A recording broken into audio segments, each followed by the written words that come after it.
is this guy, right?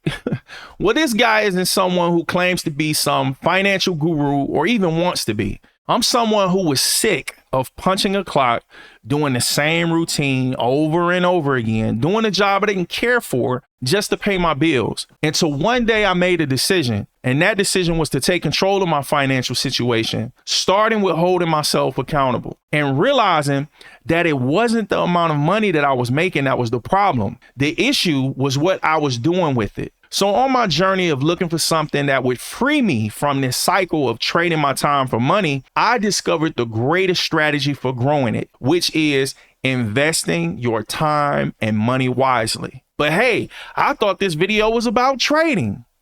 It is. Every investment you make starts off as a trade. By watching this video, you're trading your time in exchange for value in the form of information or to be entertained. On one of my shorts titled The Best Trading Advice for Beginners, I got a comment saying, want to learn, need to learn. And I asked myself, out of all the mistakes and successes I've had over my last 8 years of trading and investing in the stock, options, and crypto markets, if I could go back, what advice would I give myself? I've spent over a combined $10,000 on trading courses. And what I've learned from this was, don't buy trading courses. And one of the owners from those courses ended up getting sued in a class action lawsuit and being accused of setting unrealistic expectations for his students, having a terrible success rate of less than 5% for anyone who purchased the course. Am I saying that all courses are bad? No. But what I am saying is that if you're serious about becoming a successful trader and investor, before you spend 1 cent on anything, you need to know, am I going to fail before I get started? That way you can save yourself the time, money, and emotional resources on something else that may be a better fit for you. So I'm going to share with you 7 reasons you shouldn't be a trader. Number 1. You want to quit your job because you hate to work. There's a big difference between hating your job because you hate the work you do and quitting your job because you hate to work. Becoming a successful trader is going to require a lot of work. And if you're looking to become a trader because it's so easy, it won't feel like work, think again. I discovered something fascinating from studying people who worked their way to becoming wealthy, and that was they never stop working. But people that come into wealth, the first thing they do is stop working. Think about what would be the first thing you do if you received a fortune through an inheritance or if you won the lottery. If you have a job and you're like most people, the first thing you'll do is quit. On the other hand, someone who sells a successful business they built from the ground up usually just goes out and starts another business because they understand work isn't something you have to do. It's something you get to do. This is going to challenge some of you guys' belief system, which is a good thing because it should cause you to think. Work isn't a job. Work is what you do on your job. Work is always more mental than it is physical because you don't have to move to think, but your actions always follow your thoughts. The true definition of work is anything that requires you to put in effort. So if you hate working, trading isn't for you. Number 2, you can't save money. People that don't know how to manage their personal finances usually blame not saving any money on not being paid enough on their jobs. At the time of this video, estimates show that the average U.S. salary is $60,000 a year. Believe it or not, there are people who earn 2 times that, over $120,000 a year, and are still living paycheck to paycheck. Why is that? There could be a number of reasons, but I would argue that it's usually psychology. There's something called Parkinson's law that states people will take the exact amount of time they have to do something. For example, if you gave someone 3 weeks to write a report, it's going to take them 3 weeks. If you gave them that same task and 3 days to do it, it would take them 3 days. What does this mean? People usually do everything at the last minute. If you ask each person how much time they actually worked on a report, that would be a lot closer than the deadlines they were given. The same is usually true when it comes to people spending.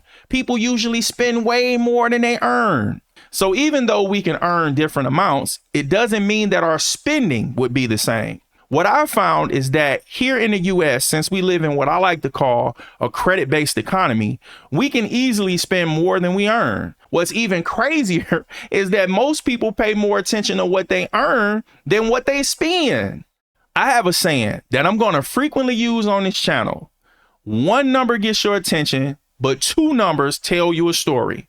So if you earn $50,000 a year and you're spending $70,000 a year, that should sound an alarm that lets you know that you need to cut your spending or increase your earnings. Reason number 3. If you can't manage your personal finances, you'll never be able to manage your brokerage account and positions. If you don't know what a brokerage account is, that's the account you link to your bank account on those trading apps like Robinhood, Webull, Charles Schwab, etc. to move your money into so you can trade. There are people who are trading on those apps right now who don't even know what a brokerage account is. So they don't even know they have one. And since you need funding in order to trade, you're going to need a plan for where that money comes from. The best way I've found to fund a brokerage account is to use the money from your day job. Every time you get paid, you should transfer a fixed amount of money over into your brokerage account, which could be a percentage or a set number. But it has to be something that's not random and you have to stick to it. I would do a percentage because it automatically adjusts the dollar amount if your paychecks aren't a fixed amount. For example, if you set an amount as $200 every week and you happen to only get paid $150, you'll be short and you wouldn't have enough money to use on anything else. But if you use the percentage, like 10% of whatever you take home, that will be $15 out of a $150 payday and $200 out of a $2,000 payday. If you can't fund your brokerage account, especially on a consistent basis when you're first starting out, you shouldn't trade. Reason number 4, you're bad at math. Now, this one should be obvious, but it's not, especially for someone who expects to get rich overnight. And you'll be surprised that every person that will openly admit that they're bad at math will also tell you that they want to be rich. And I don't believe that that's a coincidence. If someone is bad at math, they want to have enough money to where they can buy whatever they want without having to worry about how much it costs. This is a really dumb reason to be rich. I'm sorry. And if that's your reason and you do ever come into an amount of money where you think you're rich, it won't last long. Trading involves a lot of math. It's basic math, but it's a lot of it. You really need to get good at decimals, percentages, and story problems. Usually the number you need to know is going to be given to you as a math problem. The catch is you're responsible for writing the story and knowing which character role each number plays to find out what you're looking for. You're going to have to perform some basic calculations to find out what it is you want to know.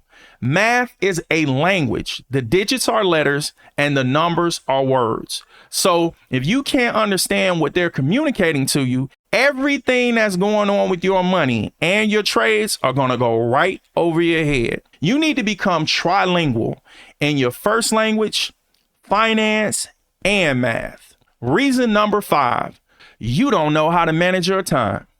If you're one of those people who love to say that they don't have enough time, trading definitely isn't for you. Here's a hard truth to challenge this poor way of thinking.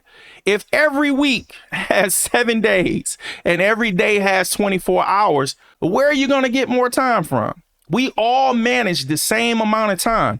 The difference is how each of us spends it. Something else I learned about time and studying psychology is that people always make time for something they want to make time for. If they don't want to do it, they don't have the time. And if it's something they want to do, they figure out how to make time for it. Think about what you were doing if you ever said it. Were you saying you didn't have time because it sounds nicer than saying no?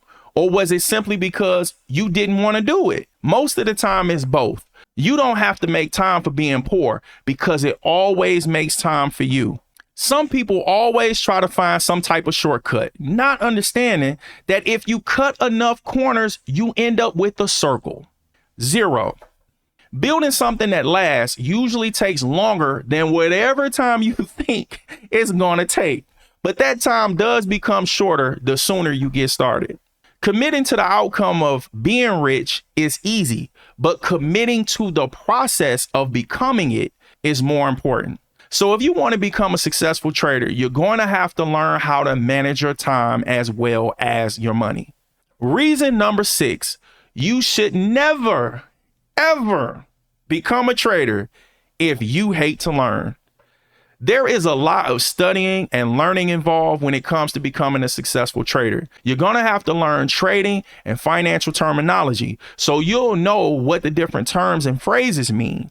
This is extremely important because when you're learning how to navigate your broker's website and the trading platform that you're going to use, you need to know what you're looking for. You're going to have to learn how to perform analysis and apply strategies and understand that each type comes with its own set of strategies. And as you're going through this process of learning, understanding, growth, and experience, you'll begin to discover what works for you. Because what works for someone else when it comes to trading and investing, even if they're successful with it, may not work for you on an emotional level. Because when you have your money on the line and your emotions become activated, it could drastically affect your ability to make rational decisions. You're not going to get every trade right, which means you're going to make mistakes along the way. And to reduce the number of mistakes you make and their negative impact moving forward, you need to learn a lesson from every one of them. Your ability to learn from those mistakes rests on your ability to admit that you're making them. I had someone leave a comment on one of my videos saying that people learn less from success, which is absolutely true. And one of the worst things that can happen to you as a new trader is to have success early because it's very likely to create a fallacy and cause you to believe that trading is easy. Then you end up putting way more money on a single trade than you should and end up losing it all, potentially blowing up your brokerage account. Reason number 7, you have an ego and you're unwilling to get rid of it. This also builds on the previous reason you shouldn't be a trader and your ability to be accountable for your mistakes. If you get the trade right, it's because you're a genius. But if it doesn't go the way you wanted it to, it wasn't that you were wrong. It was some external, unforeseen, unavoidable event that was out of your control. The truth is, the outcome of every trade is out of your control. It doesn't matter if it goes the way you wanted it to or not. What is in your control is why you take the trade, how you manage it, and why you close it. An egotistical trader that takes credit when things go right and makes excuses when they go wrong is a recipe for disaster. And the markets will make an example out of them sooner or later. Don't let this be you. Now, I want to share with you a book that changed my life financially. And if you've been tuning in, you know that I'm an avid reader and I love collecting books. So I have 2 copies of this, which is The Richest Man in Babylon by George S. Clason. And I highly recommend that you get the study guide version because it goes over each lesson in detail to make sure that you get it. This is important because the book is written in story format, so it's not a how-to book. Instead, it has characters acting out various financial situations to bring life to the lessons. So not only is it informative, but it's also very creative and entertaining. You might recognize that some of the characters end up making some of the same mistakes you've made with money. You can check it out from your local library, or if you want to purchase it, I'll have an Amazon link for it down in the description. And it does help support the channel at no extra cost to you. And just in case you was curious, here's my second copy of that book. You already know. I hope that you learned something and I hope that you earned something. Hit that like button and put your thoughts down in the comments. Let me know what you guys think. And if you want to learn more about your ego and how to overcome it, check out this next video. Take care and God bless.